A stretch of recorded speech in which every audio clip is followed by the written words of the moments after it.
Bueno, estamos en el taller de óptica avanzada de la Facultad de Ciencias. Hoy vamos a dar la parte de la explicación teórica, de la explicación experimental de lo que ya grabamos y explicamos el viernes. Va a ser un experimento sobre la dualidad onda-partícula. Primero vamos a empezar con las medidas de seguridad que deben de tener en el laboratorio. Como pueden ver, aquí estamos en la parte del sótano de la facultad y tenemos que tener como medida principal y general cómo desalojar nuestro laboratorio. Entonces, en caso de algún sismo, se escucha a la alerta sísmica y se escucha a veces un silbato aquí en el laboratorio que, como estamos muy abajo, a veces no se escucha del todo. Entonces, vamos a proceder a salir ordenadamente por la puerta del laboratorio. Pues enfócala para allá. Tenemos doble puerta por cuestiones de seguridad en la iluminación de nuestros detectores. Entonces, aquí tenemos la primera puerta y la segunda puerta tiene un sensor. Adelante. Tiene un sensor en el cual como que pasamos la mano y se pone en verde para que salgamos todos, ¿no? Uno de nosotros del laboratorio va a esperar a que todos desalojen en alguna situación así y cerramos el laboratorio y nos reunimos hasta la parte de la entrada que fue el busto de Darwin. Eh, por el estacionamiento de las motos hay un punto de reunión. Ese es el punto de reunión que nos corresponde a nosotros como parte del edificio del Tlahuizcalpas en el que estamos como alojada el laboratorio. Ujú. ¿Hasta aquí alguna duda? No. Otra, ya estando aquí dentro del laboratorio, cuando encendamos los detectores, ya no podemos como tal salir tan fácilmente, evitamos salir por cuestiones de cuidar nuestro equipo, que es muy sensible a la luz. Entonces, vamos a poner como tal seguro aquí para que no ocurra ningún accidente, pero simplemente como que desde aquí adentro solamente es girar la perilla y ya. O sea, es más por las personas que quieran entrar, entonces tienen que tocar o algo así para que no ocurra algún accidente. Y otra vez tenemos doble puerta para que no pase nada de eso, ¿no? También en esa cuestión no debemos de tomar fotos con flash mientras estamos en la parte experimental porque los detectores pueden otra vez llegar a dañarse y evitar iluminar hacia ese punto del experimento que son como esas tres cabezas detectoras. Ahorita lo explicamos. Para que tienen de todos modos filtros de seguridad que solamente dejan pasar el 810 nanómetros, pero aún así hay que tener mucho cuidado. Ya en medida de precauciones con los láseres, no debemos de bajar al nivel del láser.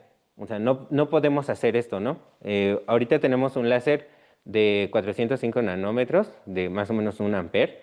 Entonces, ese es el más peligroso, pero es el que necesitamos como para crear el efecto que queremos observar.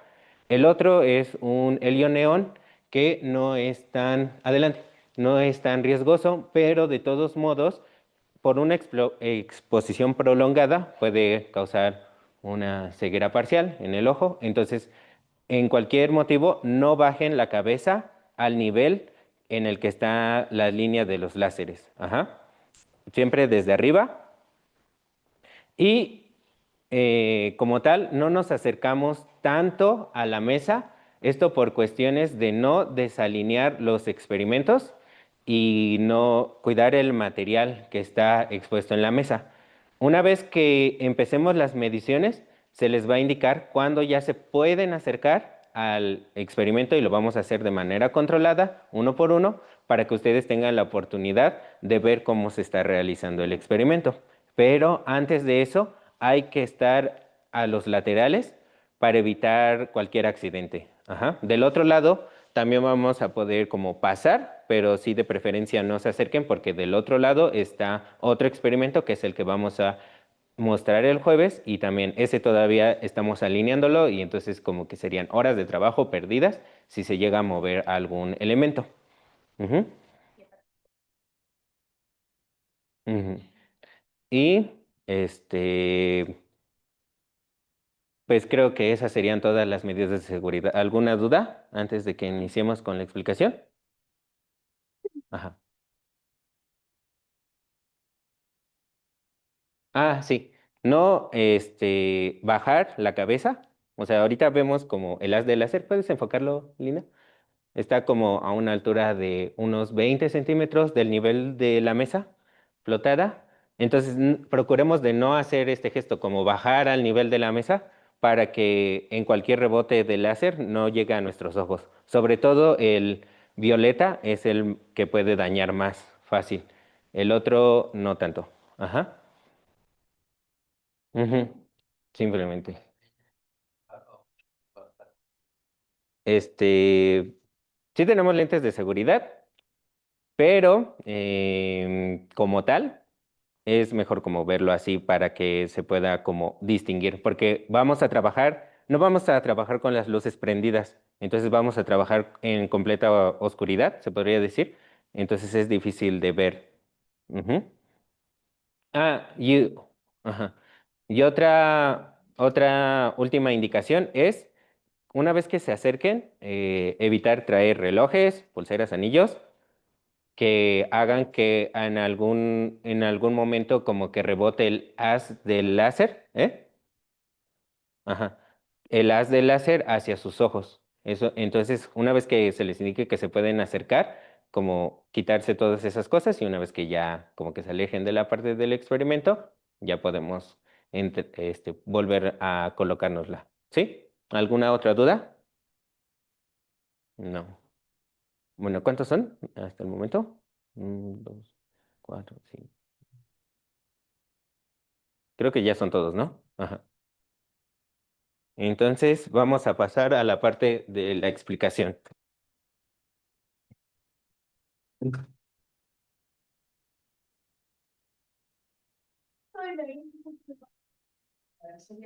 Entonces tenemos partes del poquito, pero no paramos para que observen en todo su esplendor el montaje. Voy, espera.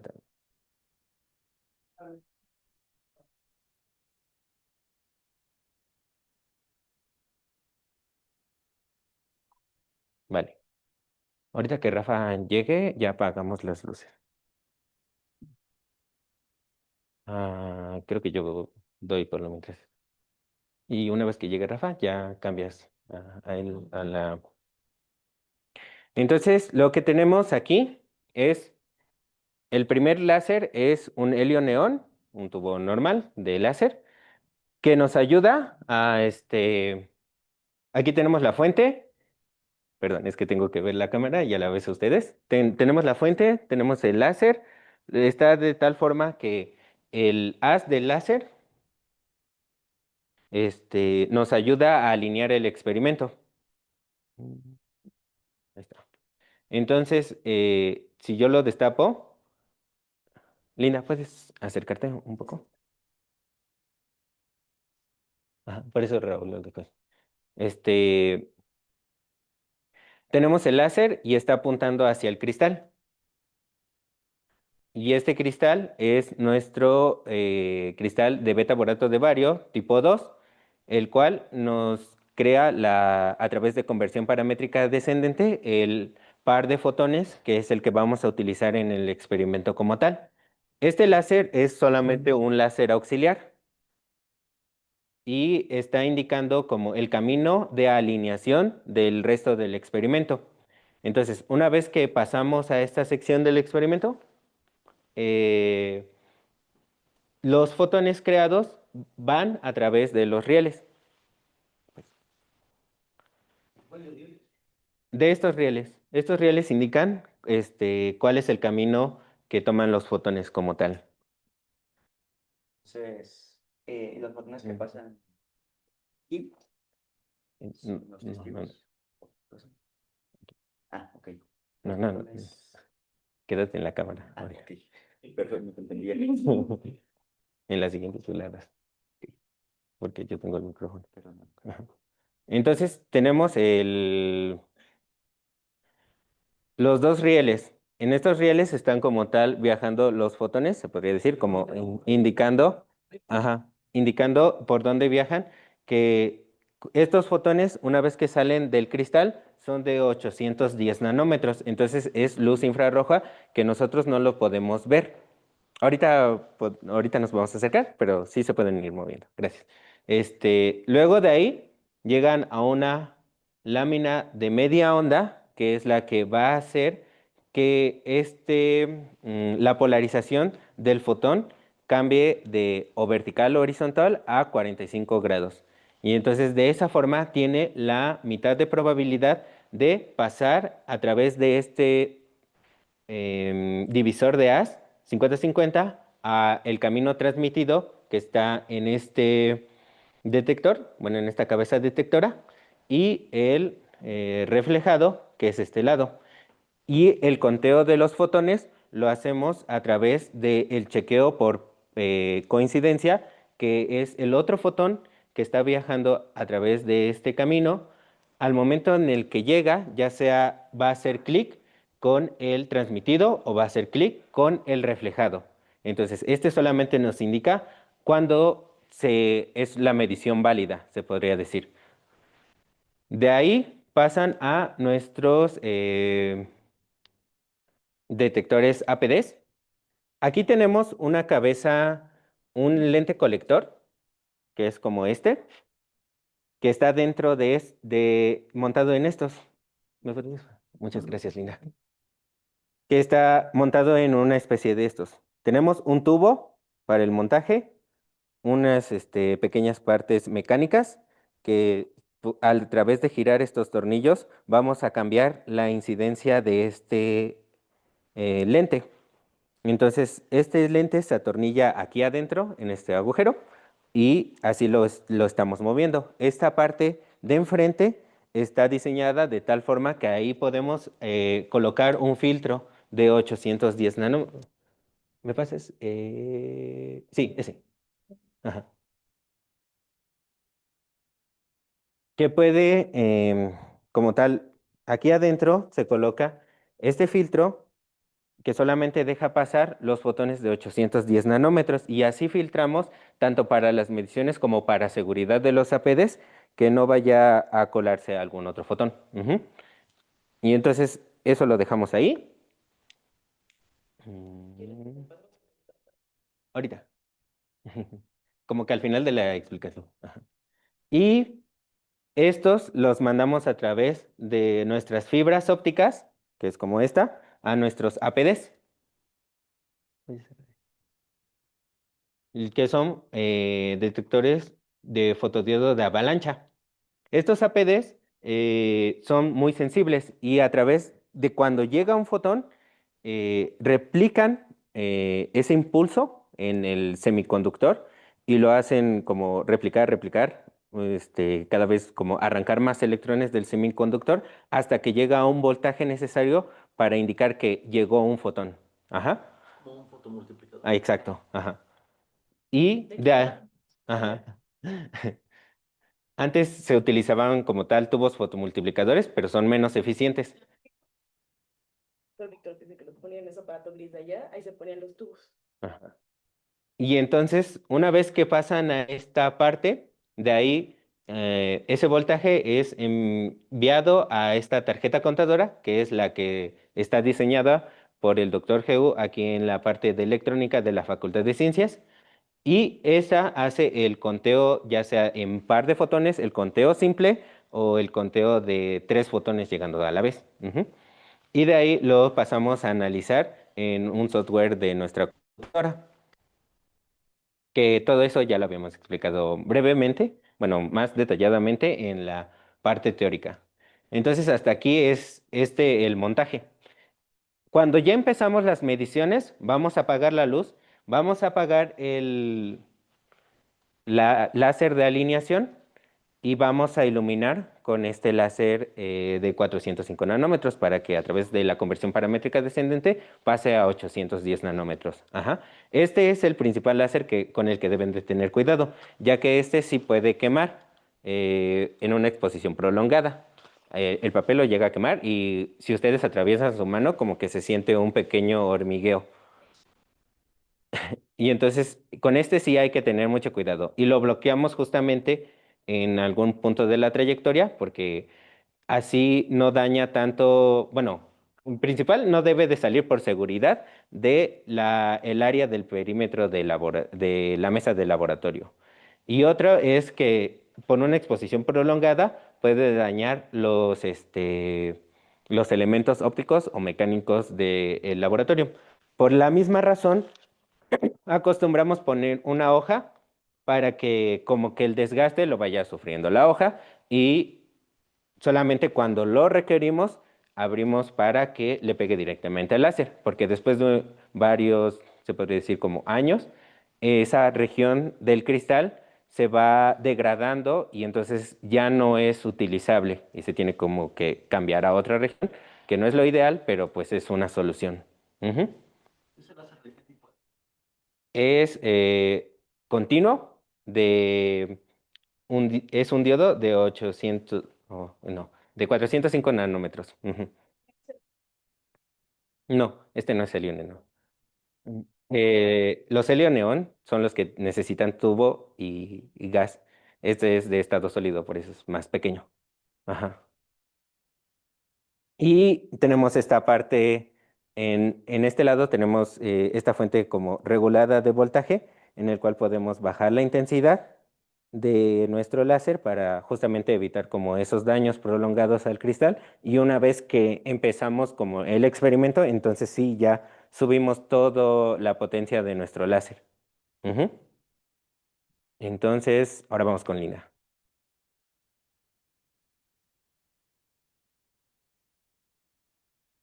Pues Gente. sí, vamos yo. Ah, sí. Todos los de la videollamada sí los puedes admitir. Pues ahora sí vamos a pasar a la parte de las mediciones, ¿no, Dora? Ah, ok. Bueno, un breve recordatorio del montaje. Como ya les habíamos explicado, pues justamente el láser es de bombeo continuo y nos sirve para crear una emisión continua de fotones que van a pasar por el cristal y entonces se van a generar siempre pares de fotones. ¿Por qué consideramos que este es un tipo de fuente cuántica? Pues bien, porque siempre vamos a tener al menos un par de fotones siendo detectado al mismo tiempo. Entonces, por así decirlo, en lugar de tener un tren de fotones individuales, tenemos un tren de pares de fotones continuos y ordenados de forma coherente. Entonces, primero, ¿se acuerdan más o menos qué propósito tenía el experimento que íbamos a hacer? O sea, ¿para qué estamos aquí? Ajá. Como tal, sí antes la llamamos así la práctica existencia del fotón, pero nos dimos cuenta de que como tal no probamos la existencia porque tenemos un par de fotones, no de un solo fotón individual. Entonces mejor la llamamos la dualidad onda-partícula porque sí, nuestro propósito va a ser comprobar las dos propiedades, ¿no? ¿Cómo lo íbamos a hacer?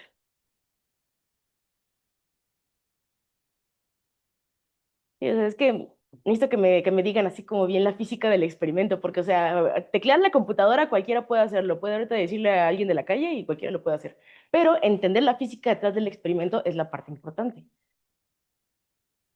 ¿Cómo lo íbamos a hacer? ¿Qué íbamos a hacer? Dos detectores, ¿no? Y luego después tres, y ahí es donde creo ya, pues, lo que íbamos a estudiar, ¿no? ¿Y qué íbamos a estudiar? Pues la dualidad de una partícula, cuando se dejaba de comportar como una onda y cuando se empezaba a comportar como Ok, una pero partícula. los detectores son un medio. ¿Cuál era el fin? ¿Cuál era el fin? ¿Qué íbamos a hacer? Había un paso muy importante que hasta la función que era una G2. Ah, claro. Exactamente. ¿Y qué hacía esa función de correlación? Ajá. ¿Qué hacía? A términos grosso modo, no quiero que me digan aquí la definición formal. Grosso modo, lo que entendieron. Ok. Ok, pero ¿qué más hacía? O sea, ¿se acuerdan lo que hacía primero que decía testigo transmitido, testigo reflejado? Y era un cociente. Entonces, ¿qué está haciendo?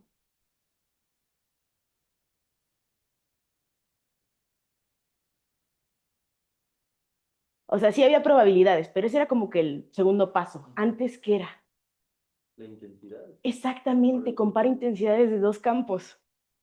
Eso, no necesito que me digan más. Función de correlación, compara intensidades de dos campos. Ya. Pero ahora sí, ¿cómo lo hace? Lo hace a través de las probabilidades. Y de nuevo, no podemos medir probabilidades. Entonces, medíamos las cuentas por una tasa de tiempo. ¿Ok? que era importante. ¿Cuál era la diferencia entre esas tasas de tiempo? La primera, la T grandota, ¿qué era? El tiempo de medición. Exactamente, ¿cuánto abrían esos detectores? La ventana de tiempo y contaban. Y la otra era la ventana mínima de coincidencia, es decir, el chance que había entre un fotón y otro.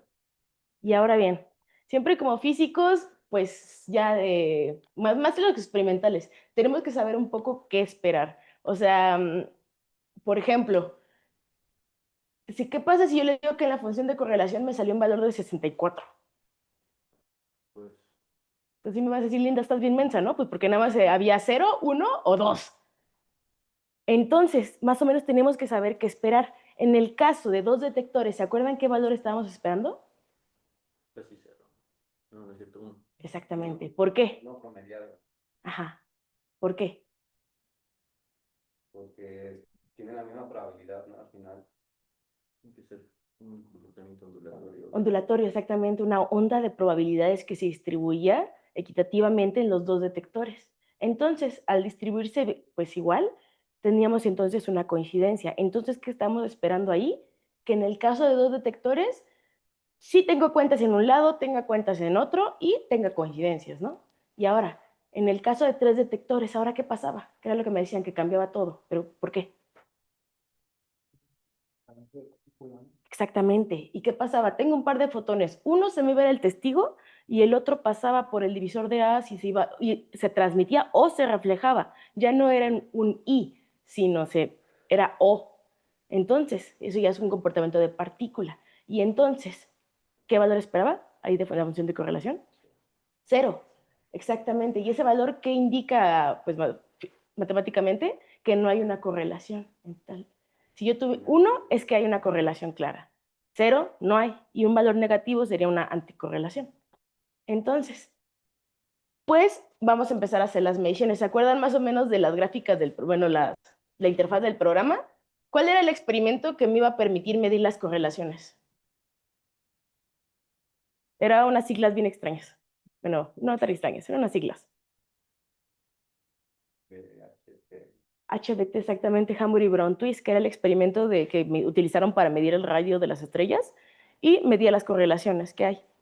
¿Qué nos decía ese experimento? Que los fotones tendían a llegar juntitos a los detectores. A pesar de que provinieran de detectores muy alargados a grandes distancias, siempre tendían a llegar juntos. Y eso fue lo que probó el experimento de Hamburg y Brown Twist. Entonces, primero, ¿qué vamos a hacer? Vamos a medir primero para dos detectores y vamos a hacer 500 pruebas con los mismos parámetros que les había comentado. ¿Qué quiere decir 500 pruebas? Quiere decir que cada medio segundo mi detector va a abrir una ventana temporal y va a contar los fotones, y así cada medio segundo. Y después, para tres detectores, ahora sí ya va a incluir la acción del testigo. Vamos a tener los tres canales. El experimento ya está alineado, entonces les digo, hay que tener mucho cuidado. Nada más es cosa de, pues, ver las cuentas. ¿Qué estamos esperando? Ya les dije, primer caso, que sí tenga coincidencias. Segundo caso, ¿se acuerdan por qué ese valor de función de correlación se va a dar 0? ¿Cómo se veían las coincidencias de arriba? Las coincidencias de arriba de ese cociente decían coincidencia simultánea de testigo transmitido y reflejado. ¿Hay? Exactamente, no hay. Entonces ahí sí espero 0. Sí voy a tener unas coincidencias ahí perdidas por causa del ruido y algunas cosas de eficiencia del material, pero el chiste es que en promedio sea 0. Y entonces en una gráfica de dispersión primero voy a tener los valores cercanos a 1 y luego en la otra casi todos a 0, ¿no? Entonces, muy bien. Aquí es donde vamos a ampliar la medida de seguridad. Luego pasa, por ejemplo, que se cae un filtro y de la nada, pues si tú tenías 500 cuentas, se dispara 10,000 y entonces ahí es cuando me tienen que decir, Linda, hay que apagar. Hay que estar al pendiente de eso. O algún valor extraño que se salga fuera de las magnitudes de lo que estamos manejando, indica que algo está raro. Y eso es pues para protección del equipo. Entonces, ¿cómo va a estar la lógica para que pasen? ¿Cómo lo hacemos? ¿Grupitos de 3 o 4? Sí. Porque si no, no me van a ver. Sí, Sí. A ver, les voy a asignar. ¿Alguien se va a llevar la poderosa lámpara? Bien. Bueno, ya que ustedes están aquí, pues. Sí, para que puedan ver. La lámpara tiene un botón, nada más procura no presionarlo. Ah, el de acá. Porque puede cambiar el color de la luz, ¿va? Nada más queremos Sí. azul. Eh, Ese mero. pues ya nada, sería eso. Y vamos a ver, Rafa, ¿quieres agregar algo? Nada más, como un agregado histórico, Eh, a lo mejor nada más le suena muy aleatorio esto de las siglas de Hamburg y Brown Twist, pero históricamente tiene un valor muy importante para la óptica porque fue realmente el experimento que probó la existencia del fotón. Nosotros aprendemos en la facultad que quien reaviva esta idea de que la luz puede ser también una partícula es Einstein, ¿no? Con su solución para el efecto fotoeléctrico. Pero resulta que con estudios posteriores se demostró que también se puede explicar esos resultados asumiendo que lo único que está cuantizado son las partículas y no la luz en sí misma. Entonces, el valor histórico del experimento de Hamburg y Brown Twist es que fue el experimento que pudo determinar que la luz efectivamente es una partícula. Entonces, no es como para que lo dejen pasar tan, ¿saben? Sí le den la importancia que tiene históricamente. Hamburg y Brown Twist, si quieres, Hamburg y Brown Twist. Son 3 apellidos. Ajá. Sí. Hamburg, Brown Brown Twist. Twist. Sí que ahorita se lo escribo en el pizarrón, porque sí las siglas son un poco difíciles de decir. Y ya nada más eso.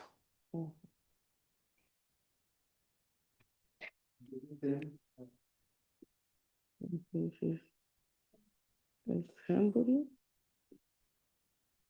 Brown Twist.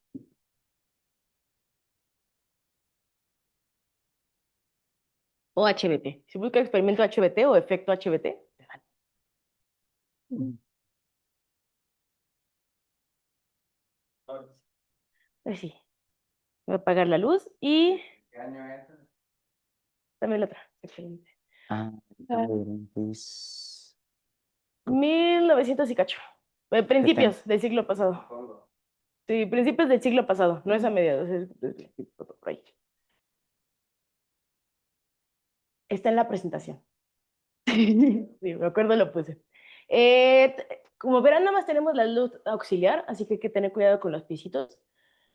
Trabajamos con esta luz, puesto que nuestros filtros de bandpass, bueno, que son los que dejan pasar la longitud de onda, nada más son, como les comentó Eduardo, son de 810. Pero, pues realmente, aunque sean filtros así como súper eficientes, sí dejan pasar cierto grado del visible. Y entonces, pues esta es la luz que nos genera menos ruido.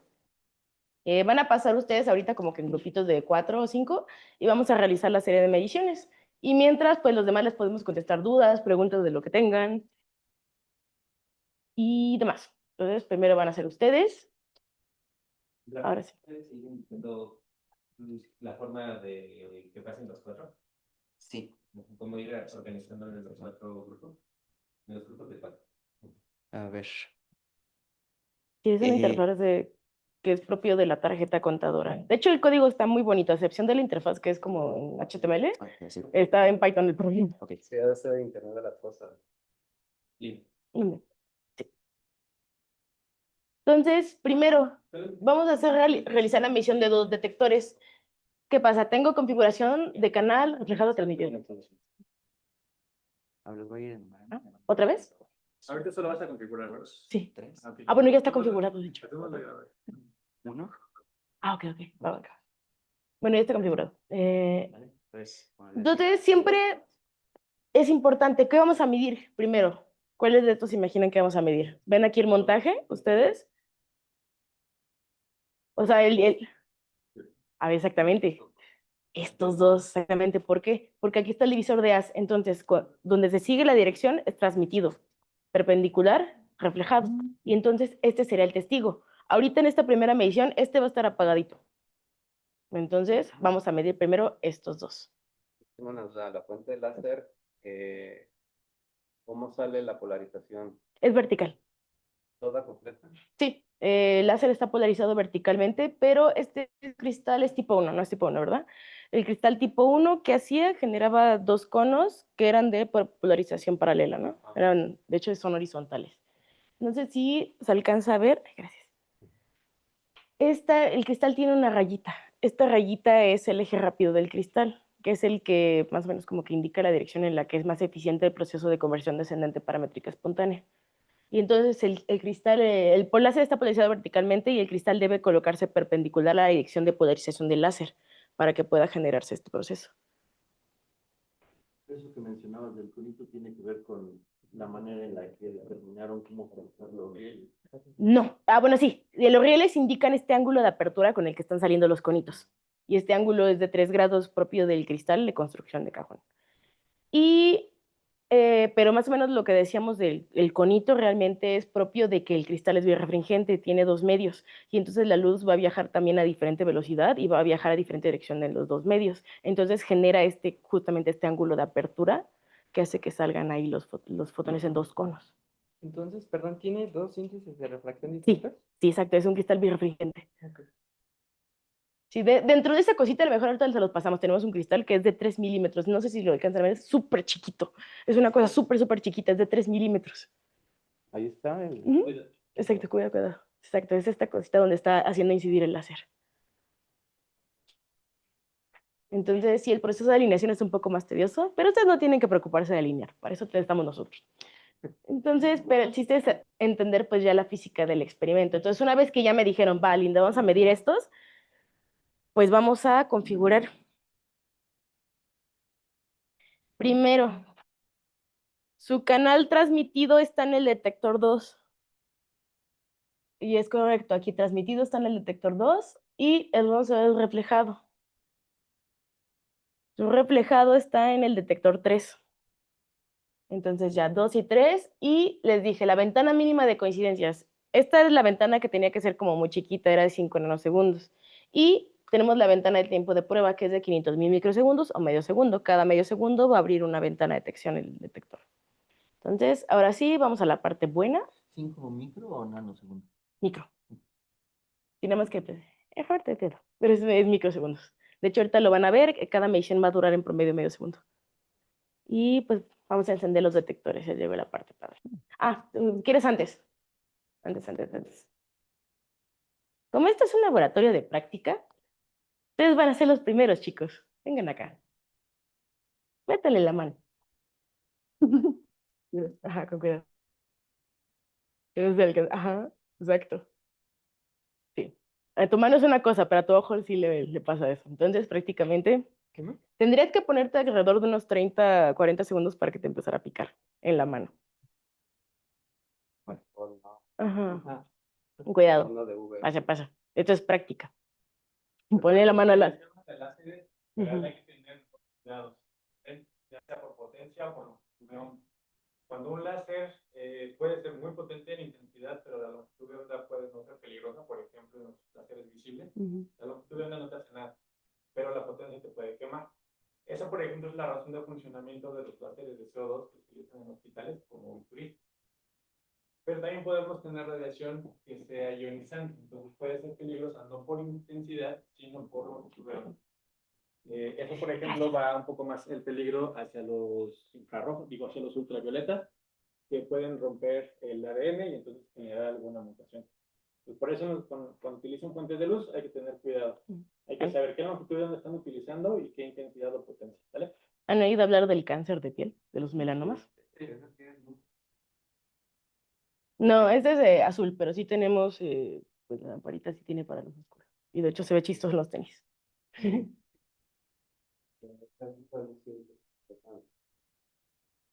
Sí, que sería un poco más ruidosa justo, pero como es azul, pues, ujú, De hecho, es más probable también que la temperatura sea la que afecte, ya ujú. que en principio los detectores son más sensibles hacia los rojos. De hecho, estaríamos midiendo a los detectores. A ver. Justo, o sea, un poco el hecho de por qué se puede utilizar luz azul, ya que los filtros de entrada son para 810. Entonces, en principio ya no pasaría tanto del azul. Solo recuerden los números de fotones que hay, no sé si ya hicieron esos cálculos. De los números de fotones, por ejemplo, el láser violeta tiene alrededor de 10 a la 17 fotones.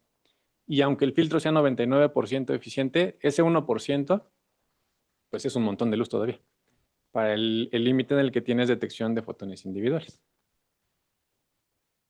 Va, entonces ahora sí, chicos, ¿pueden checar que estén 500 pruebas para poder realizar el experimento? Lo puede, individualmente sí lo puede usar, ¿no? Aunque una ventana de tiempo. Pero en principio sí es capaz de detectarlos así, o hace el cálculo indirecto. Lo que hace es promediar. Por ejemplo, tenemos una práctica donde tú varías el tiempo de prueba a promedio un fotón, pero siempre va a haber como que se te escapen 2, 3, 0. Entonces se hace un promedio. Por ejemplo, ese proceso que hicieron previamente, que ya no vimos la lineal y todo, también por ejemplo, si lo hace más largo, es más difícil, ¿no? Me imagino, la lineal y todo eso. Pues imagina, por ejemplo, te digo, el cono se va abriendo conforme más distancia hay, y no es lo mismo, por ejemplo, detectar 500 fotones en esta área que 500 fotones en esta, ¿no? Entonces, Un poco lo que tienen que ir percibiendo o tomando en cuenta son los límites de la función de correlación de segundo orden cuando dependen del tiempo o de la ventana de coincidencia. Cuando tú estudias la estadística de la luz, un láser, por ejemplo, es poissoniano, completamente poissoniano. Si ustedes recuerdan, las estadísticas poissonianas en la teoría de estadística o de probabilidad es el evento aleatorio más aleatorio que existe.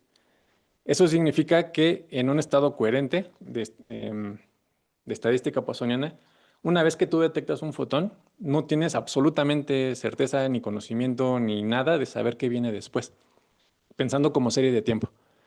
En la superpoissoniana, cuando tienes un amontonamiento de fotones, una vez que detectas un fotón, es altamente probable que encuentres otro atrás porque vienen pegados, vienen en montón. Pero en la fuente de Bose-Einstein, que es sí, es la Bose-Einstein, ¿verdad? la térmica. Bueno, eso es la térmica justamente. Y cuando tú estudias la luz, pues no clásica, que normalmente le llaman cuántica, que no necesariamente es, pero no es clásica justamente porque no sigue la desigualdad de Schwartz en cuanto a las probabilidades. em, Tú tienes bien definida la serie de tiempo. Eso significa que tú puedes tener de 1 a 10 millones o 10.000 millones de fotones, pero en cada unidad de tiempo vas a obtener siempre la misma cantidad de fotones. Entonces tú puedes saber qué tanto van separados. Eso significa que una vez que detectas uno, es muy poco probable que encuentres otro. Sin embargo, cuando en la función de correlación de segundo orden empiezas a aumentar el tiempo de coincidencia, estos tiempos se traslapan. Entonces, por eso, sin importar la estadística, la función siempre tiende hacia la parte aleatoria. Entonces, por eso es lo que les decía Linda, hay que tener cuidado en saber cómo podemos configurar el tiempo dentro de la computadora para la parte de la ventana de coincidencias. Al final, el tiempo de prueba realmente no te va a afectar mucho, simplemente significa cuánto te vas a esperar o cada cuánto vas a estar contando para hacer tus promedios.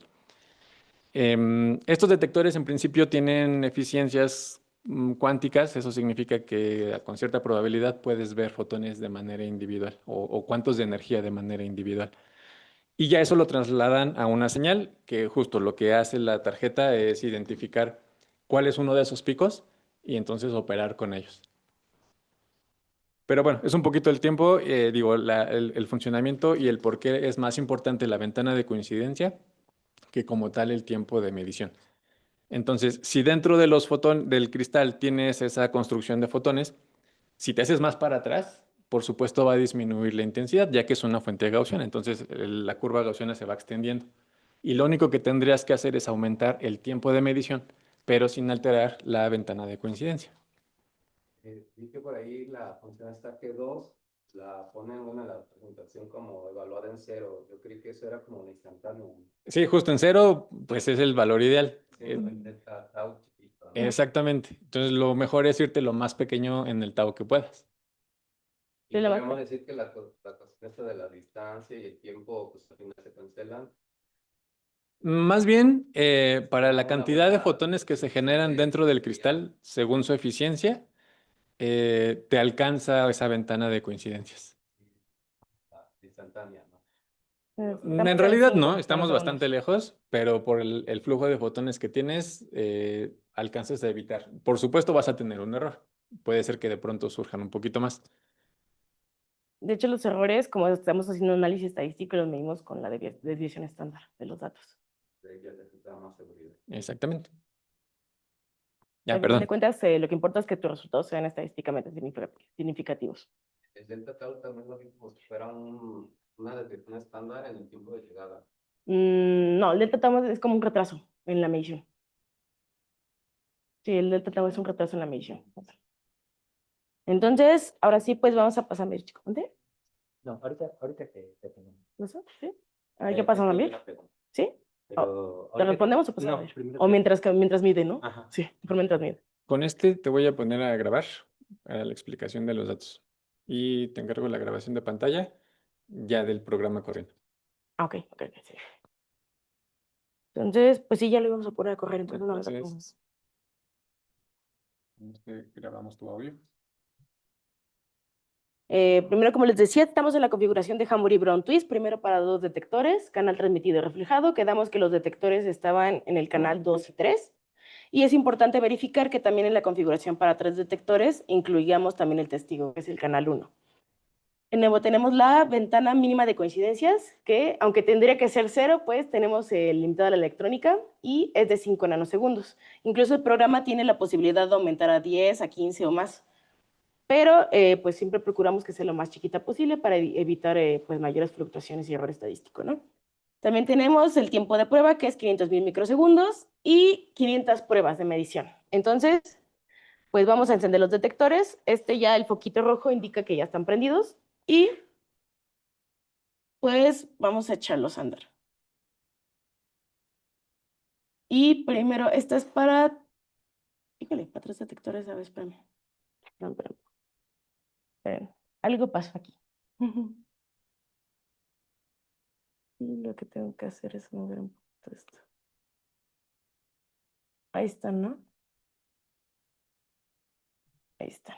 No, lo que moví es una placa de media onda. ¿Se acuerdan cómo funcionaba un divisor de haz polarizante? Lo que hacía era dividir por componentes de polarización, ¿no? Pero aquí, de hecho, es un caso muy bonito. Yo les dije eso, pero ¿se acuerdan que está puesto un cristal tipo 1, no? Eso quiere decir que tengo polarizaciones paralelas. Y entonces, en la salida de reflejados, que sería la polarización vertical, ¿qué tendría?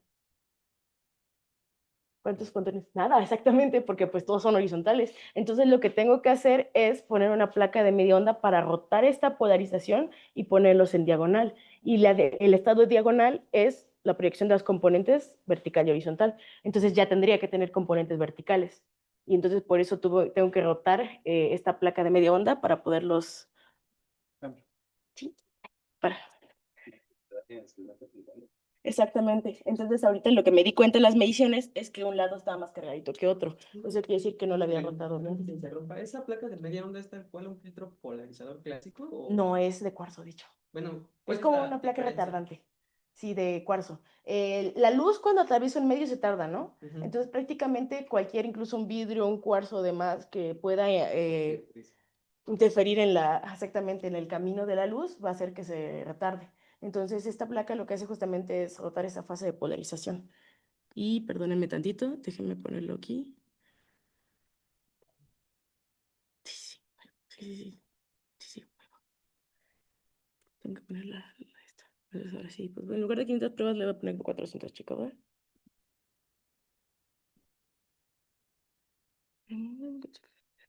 Así, ya. Ahora sí ya debería estar. Primero 2 detectores, 2 y 3 y 1. Ahí está. Entonces, y la grabación de la pantalla. Ay, no.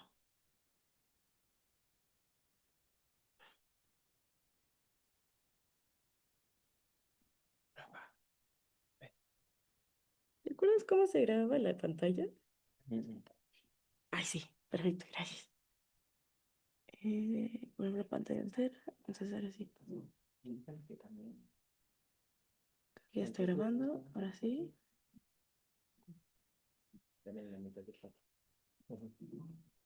Entonces, ahora sí. No sé si alguien se quiere acercar aquí a la ventana. Y pues, como funciona la PAL de la terminal, primero tenemos un tiempo de prueba, la ventana mínima de coincidencias, mis parámetros, y cada medio segundo está midiendo. Y más o menos tengo las cuentas como 20.000, 36.000 y NTR, que era las coincidencias que hay entre estos dos canales. Entonces, sí, efectivamente, está viendo justamente coincidencias entre ambos canales que hay. Y esto indica pues que la onda de probabilidad se está distribuyendo entre ambos canales, lo que sería pues el comportamiento ondulatorio. Y el programa tiene una parte que nos va a mostrar la gráfica de dispersión de cajón y el promedio. Entonces ahorita vamos a ver qué valor tiene nuestra función de correlación y si está de acuerdo a lo que esperamos.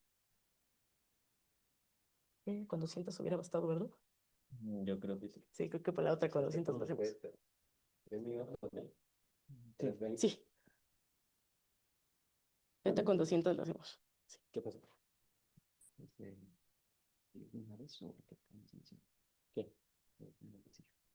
Uno que se... Tú quédate aquí.